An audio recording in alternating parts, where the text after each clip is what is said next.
क्या readymade snacks actually अच्छे होते हैं आपके हेल्थ के लिए, आपकी फर्टिलिटी के लिए? आइए जानने की कोशिश करें, क्योंकि जब हम काम कर रहे होते हैं, ट्रैवल कर रहे होते हैं, तो रेडी टू ईट जो स्नैक्स मिलते हैं दुकानों में बहुत टेम्पटिंग लगते हैं। लेकिन अगर आप प्रेगनेंसी प्लान कर रहे हैं या हेल्दी रहने की कोशिश कर रहे हैं, तो ये रेडीमेड स्नैक्स एक्चुअली अच्छे हैं या नहीं, आपको जानना चाहिए। आइए इनके बारे में हम जानेंगे आज। जो आपके स्नैक्स हैं वो बहुत ज़रूरी होते हैं। रिप्रोडक्टिव हार्मोन्स जैसे ईस्ट्रोजन, प्रोजेस्टेरॉन, इंसुलिन, सारे जो आप खा रहे हैं उस पर निर्धारित होते हैं। अगर हाईली प्रोसेस्ड स्नैक्स खाएं हम, जिनमें रिफाइंड कार्बोहाइड्रेट्स हैं, शुगर्स हैं, ट्रांस फैट्स हैं, तो बॉडी में सूजन हो सकता है, इन्फ्लेमेशन जिसे कहते हैं, ऑक्सीडेटिव स्ट्रेस, एक पॉइजनस वातावरण हो सकता है जो एग्स और स्पर्म को डैमेज कर सकते हैं। तो जो स्नैक्स होते हैं उन्हें बहुत ध्यान से सेलेक्ट करना चाहिए, जिनमें न्यूट्रिशन ज्यादा है, शुगर कम है, गुड फैट्स ज्यादा है, प्रोटीन्स ज्यादा है, क्योंकि जो आपके रिप्रोडक्टिव सेल्स हैं, जो आपके अंडे और स्पर्म्स हैं, वो सिर्फ रियल न्यूट्रिशन पे आधारित होते हैं। रेस्पॉन्स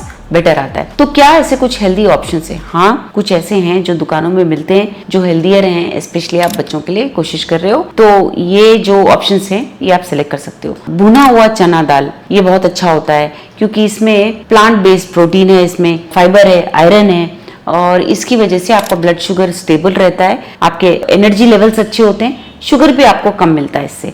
तो रोस्टेड चना जरूर खाइए। अनसॉल्टेड मिक्स्ड नट्स और सीड्स, जो बादाम, अखरोट, पंपकिन सीड्स, सनफ्लावर सीड्स जो बिक रहे हैं, ओमेगा 3 फैटी एसिड्स में, जिंक, सेलेनियम में रिच होते हैं, जो स्पर्म और एग क्वालिटी के लिए बहुत अच्छे होते हैं, वो आप जरूर खा सकते हो। लेकिन रोस्टेड लीजिएगा, फ्राइड ना रहे और शुगर कोटेड तो बिल्कुल ना रहे। तो ये जो आमंड, काजू वगैरह सब खा रहे हैं, आप रोस्टेड खाइए। डार्क चॉकलेट जिसमें 70% कोको है, वो भी बहुत अच्छा होता है। अगर आप कम मात्रा में लें तो एंटीऑक्सीडेंट्स से भरपूर होता है, मैग्नीशियम होता है उसमें, मूड आपका बेटर होता है, स्ट्रेस लेवल्स कम होते हैं और आपकी फर्टिलिटी के लिए बहुत अच्छा होता है। दही खाइए, अनस्वीटेंड योगर्ट, उसमें चीनी मत मिलाइएगा, उसमें प्रोबायोटिक्स और कैल्शियम रहने की वजह से आपका हार्मोनल बैलेंस भी ठीक रहेगा। आप ये सारे में फ्रूट्स, नट्स भी डाल सकते हो, ये जो दही के ऑप्शंस मैं आपको दे रही हूँ। होल ग्रेन या मल्टीग्रेन क्रैकर्स खाइए हमस के साथ। इस कॉम्बिनेशन में कार्बोहाइड्रेट, प्रोटीन दोनों मिल जाता है, आपके इंसुलिन लेवल्स भी एकदम स्टेबल रहते हैं। तो आपको ऐसे ब्रांड्स ट्राई करने चाहिए जिनमें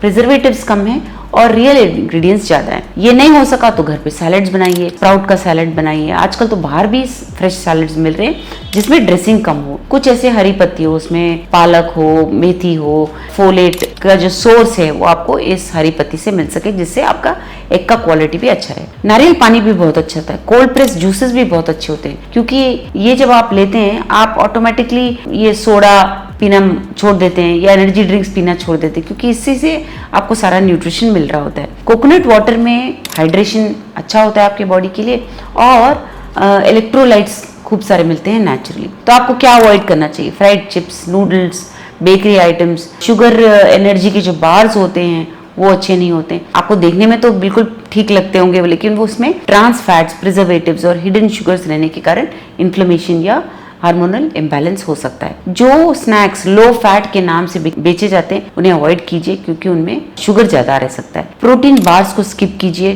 क्योंकि उसमें अगर बहुत ज्यादा लिस्ट ऑफ इंग्रेडिएंट्स है, इसका मतलब उसमें केमिकल्स भी बहुत हैं, तो कम इस्तेमाल कीजिए ऐसे चीज भी। आपको रियल न्यूट्रिशन ज्यादा मिलना चाहिए। जब भी आपको डाउट होता है कि ये क्या है स्नैक, इसको सेलेक्ट कर सकते हैं या नहीं, ऐसे स्नैक सेलेक्ट कीजिए जो रियल फूड्स की तरह दिखें। नट्स हो गए, फ्रूट्स, दही हो गया, बॉइल्ड एग्स हो गए, ये सारे आप एक छोटे से जिपलॉक में, एक छोटे से डब्बे में अपने बैग में रख लीजिएगा, क्योंकि आप तब टेम्प्ट नहीं होंगे कि बाहर से कुछ खरीद के खाएं। आपके हार्मोन्स रेगुलेटेड रहेंगे। रेडीमेड स्नैक्स सारे बुरे नहीं होते हैं, लेकिन आपको वाइजली चूज करना चाहिए। जो अच्छा रहे, जो आपकी फर्टिलिटी को सपोर्ट करे, वही लेना चाहिए। आप अपने मील्स के बीच में, खाने के बीच में क्या खाते हो वो बहुत जरूरी है, आपके खाने के जितना ही जरूरी है। इसीलिए ध्यान से नोटिस कीजिए आप क्या खा रहे हो, अपने बॉडी को नरिश कीजिए, आपका बॉडी आपको थैंक यू बोलेगा। इसके बारे में और जानकारी के लिए अवश्य जीवा फर्टिलिटी सेंटर से